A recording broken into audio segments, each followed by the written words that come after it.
Hola! I'm excited to share today's topic with you guys. I want to give anybody a minute to jump on before I dive into it, but we're going to talk about intentions, and that may or may not be something new to you, which is cool. I'm totally fine with that.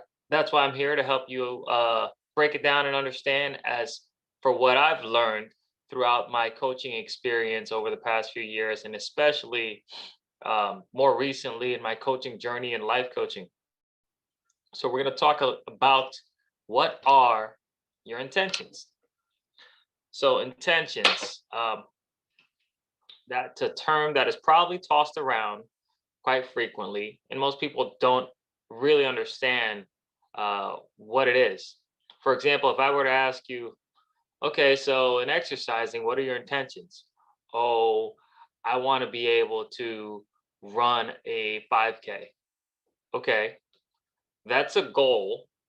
It is not actually an intention. You see what I'm getting at?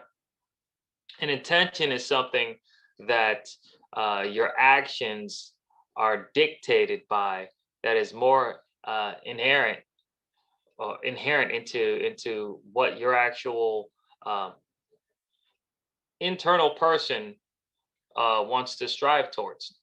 It's not an exterior goal. It's something that internally you want to strive to become uh, whatever it is, because that's what your mental makeup is driving you towards. So let's dive into this a little more, and I'm going to speak to this from a physical realm because obviously I do training, but this physical training is a great way to understand yourself and to set these intentions. Most people that I come across who, contact me and they want to lose weight for whatever the reason, don't actually have an intention set behind it. Now, what I mean by that is if I ask, you know, why do you want to lose the weight? Most commonly, I'll hear, oh, I want to be a good example for my kids, which is great, but it's not really your why, because your kids are not going to be there while you're working out every single session. They're not going to be there while you're prepping your food, most likely every single session. They may get glimpses of it here and there. If you're somebody who gets up at 5 in the morning to go work out, they're not going to be there and see it. So, if anything, you're not being the example that you seek to be. You're just doing it for you. Now, there's a deeper rooted why as to why you want to accomplish, whatever the goal is. And you're just not digging far enough to get there. So, as we set our intentions, we want to really ask ourselves, why do we want to do this? Now, that's something you want to stew on for a bit. You really want to understand yourself and ask yourself, why is this important to me? And if you can't answer that, then I can promise you, you will fail each and every time when it comes to reaching a goal. And the reason is, as the days get long or harder, or one morning you don't want to wake up to get your workout in, or things get hard because life happens around us, regardless of what we plan for. As these things happen, your commitment will waver and it will falter. And if you're somebody who isn't used to being intentional in any area of your life, when it falters, it can have a snowball effect where you feel as though I messed up once, I messed up always, I'm off the horse and I can't get back on, which is not true. Okay. That's just a lie that the enemy likes to feed us to make us feel as though we cannot accomplish something when we do falter, which God promises us that we will. Not every single day that I get up at 3:30 a.m. am I hitting it hard and getting in my quiet time, getting in my workouts, getting in my to-do list early in the morning before I train people at 5 or 6 a.m. Sometimes I lack, sometimes I miss. I'm human just like anyone else. But what are my intentions? Well, in getting up that early in the morning, my intention is to strive to become a version of myself that I have not already accomplished. And the reason I want to do that is because there's a few reasons actually. I have a cousin who had a traumatic car accident. He has now a traumatic brain injury, whom I feel as though, um, he was a hero for me growing up. And I feel as though I have to live a life that validates two people. I have to live a life for myself and a life for him because he can't live life to the extent that I can. Now he's alive, but he is severely um, handicapped due to the accident. So that's a reason that drives my intentions. You understand? And the other reason is that I've always been in a pursuit of wanting to accomplish things because I've never felt validated enough through what I have done. Now, that may sound crazy. It may resonate to some of you guys. I think it's something that we all struggle with from time to time. Uh, and it's something that we may inherit from childhood. But those are reasons that drive why I pursue and I go as hard as I do. And it helps me actually with knowing those things, set my intentions on, okay, knowing that this is an emotional trigger for me and this is an emotional trigger for me, how can I use these to set my intentions on success for the day or success in this area? Those things came with being honest with myself and they came with time. I can't say that, when you look into what your whys are, that you're going to discover them immediately because you won't. It takes actual work and digging and really spending that time alone with yourself. And it takes actually being willing to be curious about yourself and what your potential is.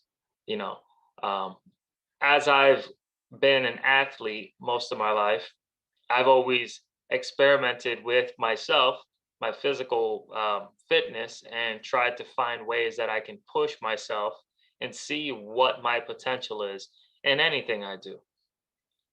And in doing that, I've discovered the things that push me beyond what the normal person would do. And it's not that I'm doing a crazy amount of weight of any sort, or I'm having the ungodly endurance over anyone. It's just the consistency of just getting after it day after day for years at a time. That's all it's been. You may be able to lift the same amount of weight I do, but at 365 days in a year, are you going to lift majority of those days? Maybe not. Compounded by 10 years. And that's where the success has come from. Now, in working out, it allows us to actually look at ourselves from an outside perspective because we disassociate ourselves from our problems. We are just strictly focused in on the set, the workout, how much this sucks, the burn that I'm feeling in my arms and my legs. And it allows us to get outside of our own mind. And when we do that, it actually allows us to look at things from a different vantage point. We can start to look within and start to really ask those questions and discover these things about ourselves. So the keys are always going to be curious about yourself and what pushes you, and to, be honest with yourself is the second key. And then while you're in the muck, or I think David Goggins has some terms for it. While you're in the suck, um, to really look inside yourself and see, why do you push yourself? What is the reason you're doing this? Training is a scaffolding, really, for these things. It's a placeholder. It just allows you to feel physically, so that you can start to think. Because if you actually can't be fully present, which training does, it makes you fully present. Or if you take a ice cold shower, it makes you fully present because you're freezing in there. If you're not fully present physically, there's no way you're going to be able to find these answers within your own mind. So this is a great tool to use to be able to discover what's really inside of you. So before every training session, what I would say is take a few minutes and set your intentions. Okay, what are my intentions as I'm getting into this workout? What am I trying to accomplish here? Why am I trying to accomplish this? And do that with everything. Ask yourself, why am I pushing so hard at work? Why am I doing this? And once you understand that, it frees you. You may not hit the ball out the park every single day, every single time. And that's why after you've done, your training bout or your work, now you take a few minutes afterwards and you deload and you say, okay, what happened? Why didn't I push so hard? Why did this go wrong? Why did I not maximize my time and my potential? Ask those questions. They lead to learning and learning about yourself. And in doing that, it prepares you for the next day and the next day and the next day, where you do hit the mark on those things, where you may hit 3 out of 4 things that you set out to do, or you may hit 4 out of 4 things that you set out to do. And then those 3 to 4 things you accomplish compound day after week after week after month after year after decade. So that's my encouragement, is to set those intentions before you do things, like early in the morning, and then afterward, when you're decompressing. Why did this happen? Don't let it sit in here. Don't let it linger, because then it will extend itself for hours and hours at a time. All you need to do is think about it for a few short minutes. I wanted to share with you guys, and I got off to different tangents as I was going through this, but I wanted to share with you guys some scriptures that help lean into this. So Proverbs 2, verse 6 through 8 reads, "For the Lord gives wisdom, from his mouth comes knowledge and understanding. He holds success in store for the upright. He is a shield to those whose walk is blameless. For he guards the course of the just and protects the way of the faithful ones." See, God is the one that in these moments where we struggle to, let me X that out. God is the one that in these moments where, we don't understand our own minds, is the one that gives us wisdom and knowledge and understanding. And, through physical fitness, through mindset work, through breathing exercises, through attaching ourselves and being fully present physically, we're able to get outside of ourselves, outside of here, and really understand what God wants to speak into our lives. So that's Proverbs 2, verse 6 through 8. Also, I wanted to bring to your attention 2 Chronicles 15, verse 7. And it says, "But as for you, be strong and do not give up, for your work will be rewarded." That's a promise from God. He says, be strong, do not give up. and you'll be rewarded for the work. Now, this is work, but the rewards far outweigh whatever the energy level you have to put into it or whatever suck you have to go through. Because this is life, guys. This is an experience. Life is about experiential learning. And if we're not experientially learning and we're just waiting for life to happen around us, then there is no reward in that. Finally, I want to share with you guys as soon as that thing moves out of my way. Ephesians 5, verse 15 through 17. And it says, be very careful then how you live, not as the unwise, but as wise, making the most of every opportunity, because the days are evil.